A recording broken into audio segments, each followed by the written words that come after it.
জানুৱে ইতিমধ্যে আমাৰ মুকলি সভাৰ যিসকল নিৰ্দিষ্ট বক্তা আছিলে তেখেতসকলে কৈ কৈছে যে আমাৰ যি স্বৰ্গদেউ অসম স্বৰ্গদেউ ৰুদ্ৰসিংহ তেখেতে আচলতে ৰংঘৰৰ বাকৰিলৈ আনি আমাৰ বিহুটিক মৰ্যাদা প্ৰদান কৰিছিলে।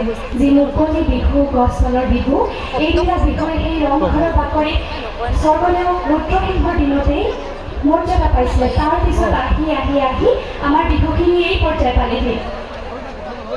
ইয়াৰ পিছতে আমাৰ বেছি অনুষ্ঠান নাই, সপ্তমৰ সাংস্কৃতিক গোষ্ঠীৰ অনুষ্ঠান আছে। তাৰপিছতে আপোনালোকৰ মৰমৰ কণ্ঠশিল্পী আপোনালোকে হেঁপাহেৰে বাট চাই থকা গীতাঞ্জলি দাস বাইদেউ আমাৰ মাজলৈ আহিব। গতিকে সপ্তমৰ সাংস্কৃতিক গোষ্ঠীক আমি মঞ্চলৈ আমন্ত্ৰণ জনাইছোঁ। তেখেতসকলৰ বাদ্যযন্ত্ৰ আমি মঞ্চত ঠিক-ঠাক কৰি ল'বলৈ অনুৰোধ জনাইছোঁ।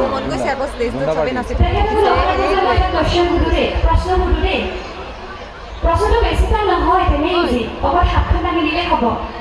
এইবাৰ বাৰু আমাৰ মহিলাসকলক সুধিছোঁ কিমানে বাৰু এইবাৰ ঢেঁকীত পিঠা খুন্দিলে? হাত দাঙকচোন। কিমানে ঢেঁকীত পিঠা খুন্দিলে? দাঙিছে দেই, এই বহুত কম দেখোন। এতিয়া দাঙক মিক্সিত কিমানে পিঠা খুন্দিলে? দাঙক। সেইয়া বাইদেউ দাঙিছে, তেওঁ দাঙিছে। মিক্সিত পিঠা খুন্দা, সঁচা কথা কওঁতে মিক্সিত পিঠা খুন্দা, এয়া সঁচা কথা কৈছে, সঁচা কথা ক'ব লাগে মানুহে। ঢেঁকীত পিঠা খুন্দা, ঢেঁকীত।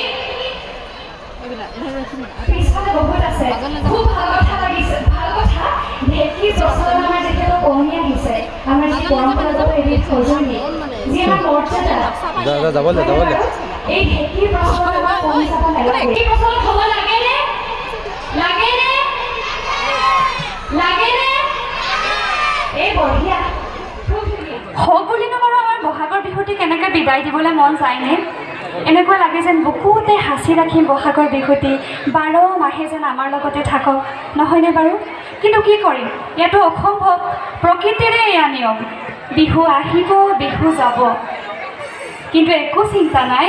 অসমীয়া জাতি থাকে মানে, অসম থাকে মানে আমাৰ বিহুটি জীয়াই থাকিবই, হয়নে বাৰু?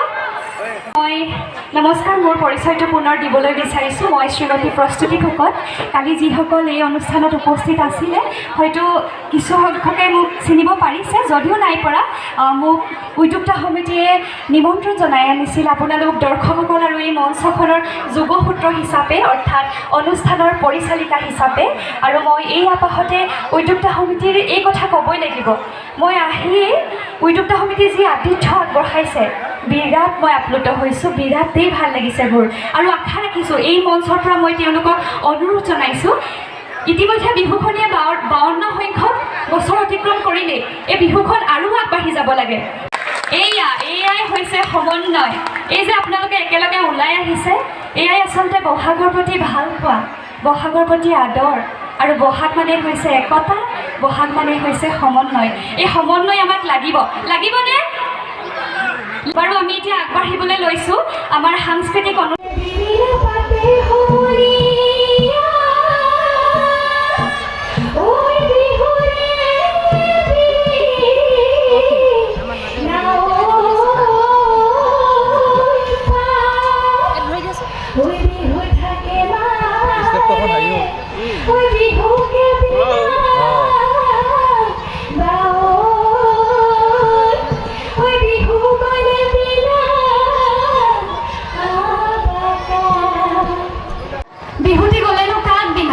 নহয়নে বাৰু?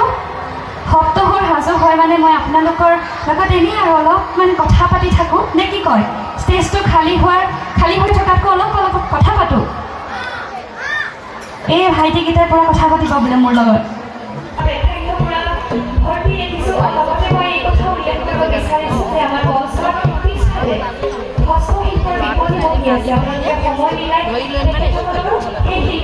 নিপুণ হাতৰ পৰশ য'ত প্ৰকাশ পাইছে, বিপণীখন আপোনালোকে চাব পাৰে। তেখেতসকলক আপোনালোকে অনুপ্ৰেৰণা জনাব। জোৰকৈ উকি, এই বঢ়িয়া, আকৌ এবাৰ জোৰকৈ উকি, এটা হাত চাপৰি, এই বঢ়িয়া দেই, এইটোহে জোৰ। জোচ পুৰা আছে, আহিছে অকণমান সময়ৰ পিছতে আহিব। চাউণ্ড চেক ইতিমধ্যে হৈছে। আৰু মাত্ৰ 10 মিনিটৰ পিছত আপোনালোকৰ মাজত আহি তেখেত হাজিৰ হ'ব আৰু আপোনালোকৰ মনৰ পচন্দৰ গীতসমূহ পৰিৱেশন কৰিব। ৰাইজ নাভাগৰিব দেই, টোপনি ধৰিছেনে আকৌ কাৰোবাৰ? নাই আজি টোপনি ধৰিব নালাগিব আৰু।